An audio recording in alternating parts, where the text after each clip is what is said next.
მოგესალმებით ძვირფასო მეფუტკრეებო, ჩემი არხის გამომწერებო. დღეს 4 მარტია 2019 წლის. მე ვზივარ და ჯარასკებს ვასუფთავებ. სვანეთიდან ჩამოვიტანე სკები და გამკვირვებას ვერ ვმალავ პირდაპირ. ჩარჩოები ფიჭა არის მთელი ამ სკებში და მინდა გითხრათ რომ 10 წლის წინ არის ამ ჯარასკებში ფუტკარი დახოცილი. პატრონი წამოვიდა ქალაქში საცხოვრებლად, მანამდე დაეხოცა ეს ფუტკარი იქ და წამოვიდა და 10 წელი ესე უპატრონოთ იყო ფუტკარი მიტოვებული. ფუტკარი კი არა, ეს ფიჭები და სკები საერთოდ და აგერ შეხედეთ მთელია. ზოგ ჩარჩოში ჭეოც კი მთელია. ჭეოც კი კარგად გამოიყურება 10 წლის წინანდელი. ბარში ჭეო რომ დარჩება გაზაფხულზე ან დანესტილია და ჩაობებულია, ან ჩაშლილია და რაღაც მწერები დაიმაშვებიან. ფუჭები ვერ ღნიან და მოკლედ არც ფიჭებია გაფუჭებული და ისევ იმ სახით არის როგორც 10 წლის წინ.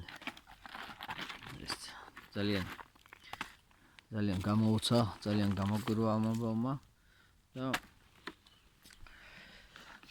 ეს არის ჯარასკები. მოკლედ ჩამოვიტანე ერთი კვირის წინ და ვაპირებ ბიოსაფუტკრის გაკეთებას, სადაც არათუ ანტიბიოტიკების, არამედ წამლების ხმარებასაც არ ვაპირებ და მოკლედ ევროპელები აქეთ უნდა ვახოწინოთ ჩვენ თაფლზე რომ მივყიდოთ და ჩვენ რომ გვეუბნებიან რომ თქვენს თაფლში ანტიბიოტიკებია, თქვენი თაფლი დაბინძურებულია, ამის სანაცვლოდ ვაკეთებ ამ მეურნეობას, სადაც იქნება აუცილებლად ბიო თაფლი ველურ ბუნებაში და ყველას გირჩევთ რამდენიმე სკაში ცადოთ, მისცემთ ფიჭებს ასაშენებლად, ან რაღაც ესეთი გააკეთეთ თქვენც და ცადეთ, იქნება თქვენც გამოგივიდეთ ბიო საფუტკრე მეურნეობა.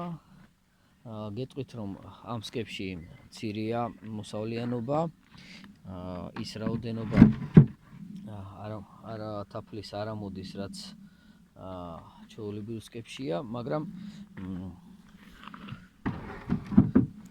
თუ გვინდა რომ რაღაცა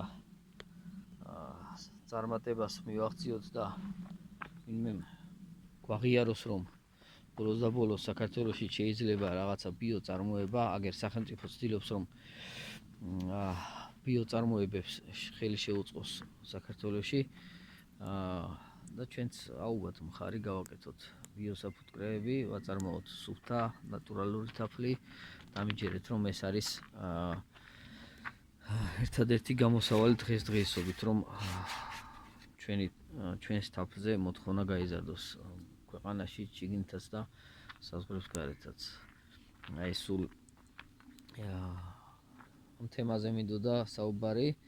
აქ ახლა ძალიან ძნელია რაიმე სიროფების მიცემა, ძალიან ძნელია მანიპულაციების გაკეთება, მაგრამ მერწმუნეთ რომ 1 და 2 სკის სინჯვა ღირს და თქვენც გააკეთეთ, ნახეთ, დაახლოებით 50 სკამდე მაქვს. ასეთი ზოგი იქით მილაგია, საფუტკრის ბოლოში აწყვია და ნელა ვასუფთავებ, ვამზადებ მთაში ასატანად, სადაც დავამაგრებ ხეებზე. მექნება ამ სკებზე ვიდეოები, ამით ამ სკებით ახლა მე დიდად თავს არ შეგაწყენთ, უბრალოდ გეუბნებით რომ ვაპირებ ბიო მეურნეობის გაკეთებას, ბიოსაფუძვლის გაკეთებას და თქვენს სანამ ადრეა, სანამ მარტია და სანამ აპრილისთვემდე რა დროსაც ფუტკარი უნდა გადავიყვანო ამ სკეპში, მანამდე თქვენ შეემზადეთ და იქნება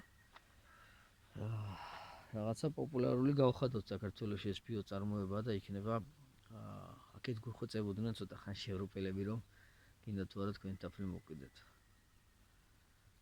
სულ ეს მინდოდა მეთქვა. კიდევ ვიდეოს ბოლოში გეტყვით რომ არა ანტიბიოტიკებს. არა გაყალბებას მისცემთ ფუტკარს ყალიანობის პერიოდში და ისეთ პერიოდებში რაღაც წამლებს, რაღაც სისულელე ანტიბიოტიკებს არაფერი შეაჭირდება ფუტკარს ესეთი მიდგომები და პირიქით რაც უფრო ნაკლებად ვიხმარებთ წამლებს და ქიმიურ ნივთიერებებს მით უფრო ძლიერი იქნება ფუტკრის ოჯახი. ფუტკრის ოჯახებმა და ფუტკრებმა მილიონობით წლები მოიტანეს ჩვენამდე და მათ გენეტიკას და მათ ოჯახების სიძლიერეს ჩვენ ნუ დავანგრევთ რაღაც ქიმიური პრეპარატებით და დღე ნუ ასუსტებთ. მინდა გთხოვოთ. სულ ეს მინდოდა მეთქვა. ყველას გისურვებთ მარაქიან წელიწადს, ჯანმრთელობას და საფუტკრების გამრავლებას.